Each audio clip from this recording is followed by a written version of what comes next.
Wrestling with siblings, what's up? Yeah. Right. Yeah. In the state. Yeah. Life is a fight, so I gotta get right. Can't have my back on the ropes. Never. This for my sister and bro. I swear that we'll make it, that's all that we hope. Life is so cold. Get hit with a stunner, that's all that she wrote. The world that we live in has made me cutthroat. I started rapping about life just to cope. Now I spit fire like Ricky Steamboat. Straight from the bottom, got so much to gain. I had to grind just to build on my name. People call me champ, I'm feeling like Dwayne. I laid it smack down, here comes the pain. Welcome to a brand new episode of Wrestling with Siblings. I'm your host, Araceli, and this is my co-host, Armando. Hi guys, I'm Armando and welcome to Wrestling with Siblings. Armando, let's get started with Monday Night Raw. Edge comes out, and obviously, he is not a happy camper because Dominic Mysterio attacked him out of nowhere last night at Clash at the Castle. Definitely shocked about Dominic Mysterio's attacking Edge. But anyways, Edge was pretty much coming out and telling, you know what, Dominic Mysterio, after everything I've been through with your family, we've been to Raws in San Diego, and I stay with your family. I stay in your house, and for you to treat me like this, yeah, I get it. I speared you, but it was an accident. You got in my way. You were pushed into my way, and I speared you. What you did was wrong, but now that you're on your own and you pretty much attacked me, you got to wear your big boy pants. And I'm going to come at you, and I'm going to come at you hard. So he pretty much came out and told him, hey, you know what? You're going to get the real Edge. I'm not going to go easy on you just because I've known you since you were 4 or 5 years old and I grew up watching you. Now, as of this point, we haven't heard from Dominic Mysterio. What do you think is going through his head? Why did he do what he was supposed to? Now, personally, in my opinion, I think he turned on them because he got jealous of all the attention that Rey Mysterio was giving to Edge. But again, I mean, he is the son. It's not like Edge was going to replace somebody like Dominic Mysterio. Now, I do have very interesting theories. I think maybe this is Dominic's way of taking down the Judgment Day. Yeah, who knows? I mean, we've seen it throughout weeks that even though Dominic Mysterio would have the chair on his hand, Rhea Ripley dominates and controls him. So I don't know if that has something to do with it, or if just Dominic was getting tired of being by his father's side, being carried by him, and wanted that opportunity that the Judgment Day says that, you know what, if you join us, you're going to be successful, you are going to go somewhere. So I don't know. Or the other theory, like you said, I agree that maybe, you know, he thought that his father replaced him with Edge and he felt that he should have been in that match. And I think that was the last straw. Who knows? Let us know what you guys think in the comments below, and let us know, what do you think what was the outcome? Why do you think Dominic Mysterio was the one that betrayed Edge? Why? And not just Edge, Rey Mysterio. He attacked his own father on national television. For you to get to that extent, there has to be something going on there for you to be able to turn on your family. Now, of course, we've seen Dominic be with Rey since the beginning of his career up until now. What happened that made him want to turn? Again, I'm still thinking about, you know what, I think this is Dominic's way of taking down Judgment Day. Edge has tried it, Rey has tried it, different people have tried it. Nobody has been successful. Maybe by joining the Judgment Day, maybe this is going to finally get them one step closer, and this is going to be like, you know what, we finally know what they're going to do next. Yeah, I want answers. And I want Dominic Mysterio to come out and give us answers and tell us why he did what he did with his father and Edge. You know, if it's part of his strategy to take down Judgment Day, obviously he is not going to say it, but we all want an explanation to see why he did this. 100%. Now let's move on to the very first match of the night, which was the New Day versus the Alpha Academy. Absolutely brilliant match. I think every single competitor that was in this match absolutely outdid themselves. You have to give credit where credit is due. When I first saw the Alpha Academy become a tag team, I really wasn't the biggest fan because I was like, how is this gonna work? How is this gonna balance out? And it does. It balances out super well, and I think you have to give credit to those two. They definitely do their homework. Not only that, you have some of the greatest tag teams. I mean, you have the New Day, which we haven't seen in a while because Xavier Woods was an injury, and now he's coming back from an injury, and the New Day doesn't miss a beat. They are hungry. They want to get back in that title picture. But again, you have another great tag team like the Street Profits. The Street Profits have been, again, against Usos' title, and they've been chasing after it. And again, they are great competitors. Again, this tag team match, Fatal 4-Way, was great. And again, you have a team like the Alpha Academy that have tasted success before. So this was one hell of a match. It definitely was. And in the middle of this match, we suddenly get a return. This week, it is Braun Strowman, the Monster Among Men. This is super big because now he comes in and he cleans house. He attacks absolutely everybody, particularly the Alpha Academy. Why does he come back to face somebody like the Alpha Academy? What does he want from Otis and Gable that got him to the point where he had to come out, obviously, to prove a point? But why these two? I think he's just trying to make a statement to the entire locker room. I mean, he came in, he cleaned house. Like, we even saw Angel Garza and Humberto Carrillo. They were part of the tag team match as well, too, and they got taken out by the Monster Among Men. Why is he back? He is here to probably, who knows, win the tag team titles by himself. I mean, he pretty much took down the entire Raw division by himself, so why not? He's probably here to make a statement. He technically did. He took out Street Profits, the Lotharios, and I think nobody saw it coming. He for sure made one of the biggest statements that we've seen in quite some time. It's going to be interesting to see where he goes from here next. Obviously, I think his first target is going to be Roman Reigns. Why? Because everybody wants the undisputed WWE Championship. But given the fact that he came out during a tag team match, who would you put Braun Strowman with now that he's back? Ooh, that's a very, very good question. Who would I put him against? Probably someone like KO, who's hungry, that wants to fight, that that he wants to prove that this is a show. So, hey, KO's looking for a fight. Braun Strowman's got these hands. Hey, have these two guys go at it. Why not? Definitely, I 100% agree with you on that one. Now, let's move on to Raquel Rodriguez and Aaliyah versus Nikki Ash and Doudrop. This is a very interesting tag team. I mean, as you guys saw, we saw this tag team develop throughout the women's tag team tournament. And to the surprise of everybody, they became the women's tag team champions, and this was their first opportunity to prove themselves as tag team champions, what they were really made of.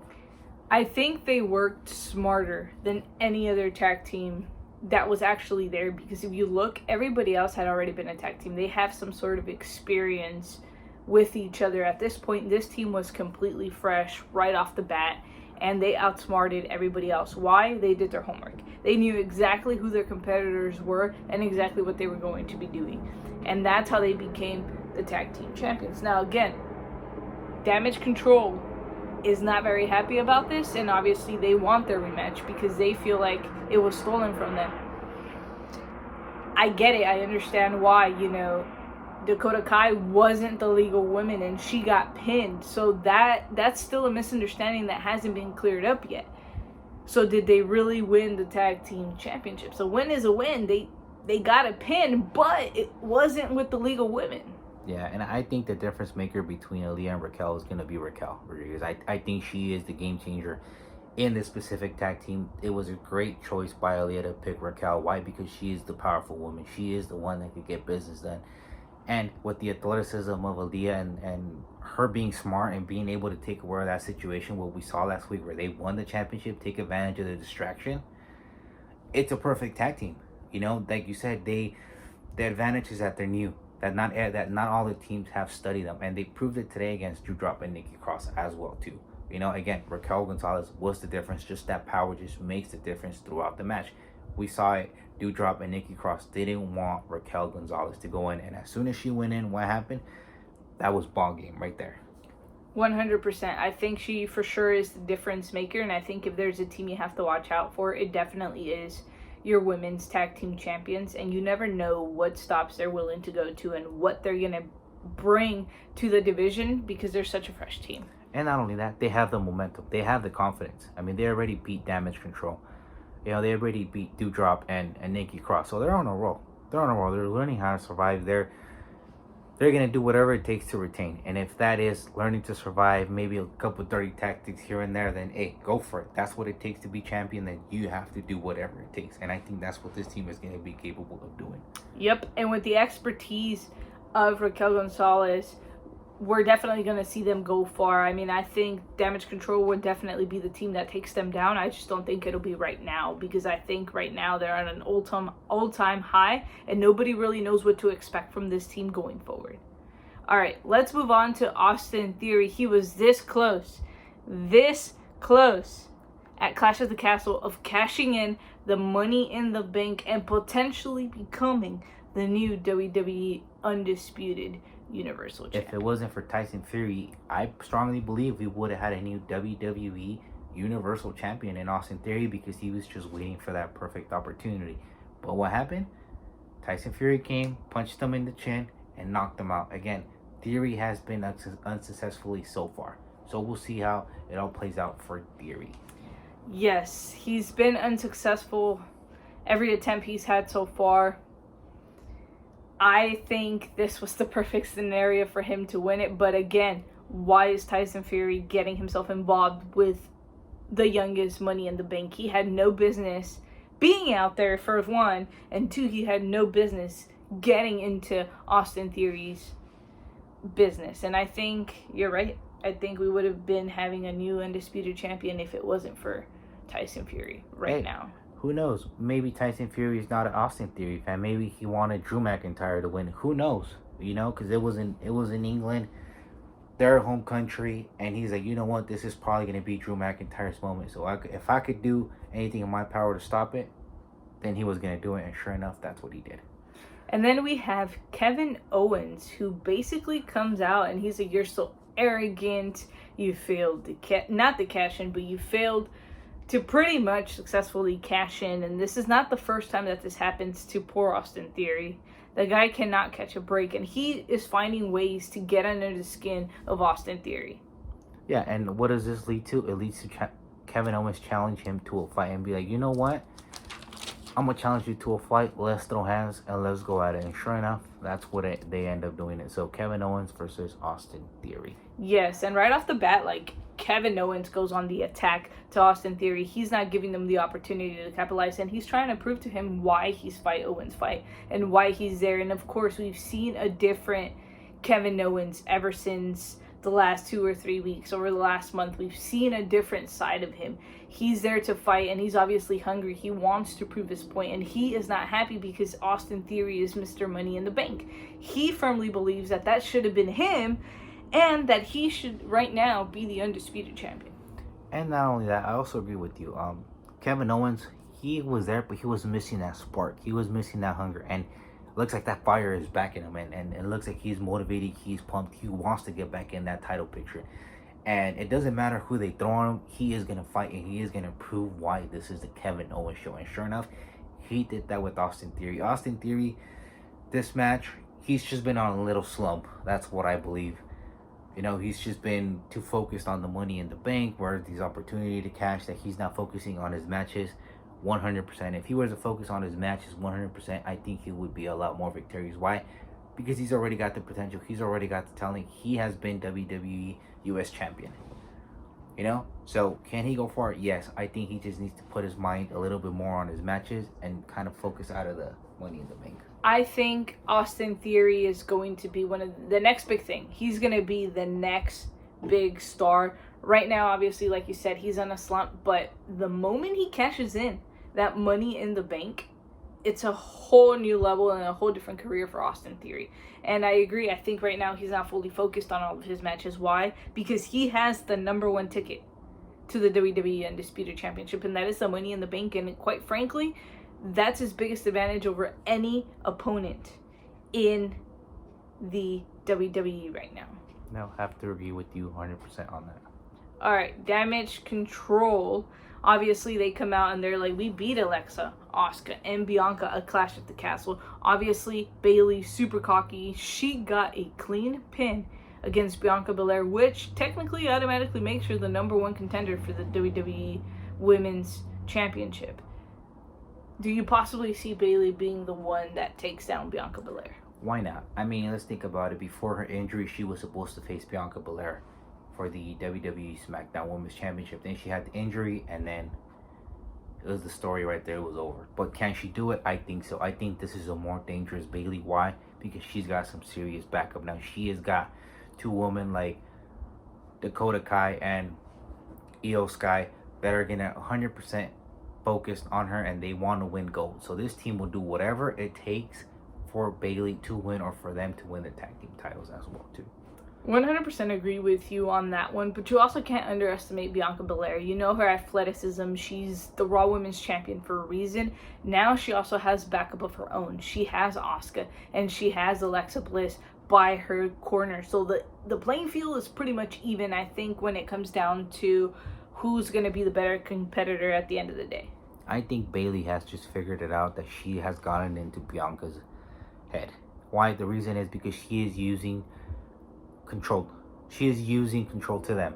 You know, she's already in their head. She's like, okay, Bianca not only has to worry about me, but she also has to worry about Alexa and Asuka. If they're okay, if they're going to have her back. So Bayley already broke her. Bayley got in her mind already.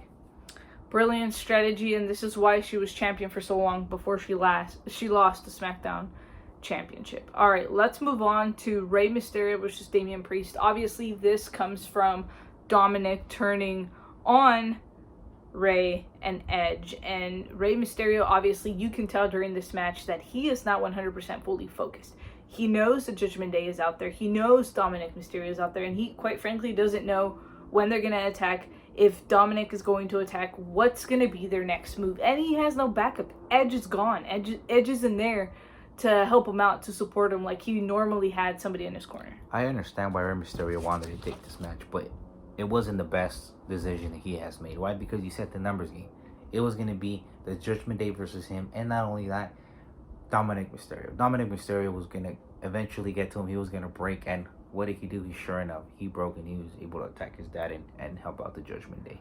Yes, and you have to keep in mind, if there's anybody that knows Rey Mysterio better, it 100% is Dominic Mysterio. Who else is better to mentor, and I say mentor, the Judgment Day on Rey Mysterio, other than his son? I mean, this is going to be huge. Hopefully this leads into a feud at WrestleMania. I would love to definitely see that match happen later down the road, but it's going to be interesting. Until we know why Dominic did what he did, all we can really do is wait. Great match by Mysterio. The moments he had, you know, when he was focused, he took the fight to Damian Priest again, but just the power was too much, the distraction, the numbers game, and Rhea Ripley. I think Rhea Ripley is the difference in the Judgment Day. Yeah, you say you have Finn Balor, you have Damian Priest, now you have Dominic Mysterio, but who is the real leader of the Judgment Day? Who is the one calling the shots? It looks like it's going to be Rhea Ripley to me. I think she is the difference maker, and she is the one that's holding this faction together. I think she truly is the leader. You know, I think we started off with Edge, and she kind of took control from there. Until you take down Rhea Ripley, you won't be able to take down the Judgment Day, period. That's just how it is. Rhea has taken full control. She knows what she's doing, and they've put the roster on notice, to be honest. And not only that, she knows that the WWE male superstars, they will not lay a hand on her. So she has the advantage on that. So what? She is taking total control of Judgment Day. And if this continues to go this way, why not? She could probably take control of the whole entire WWE roster.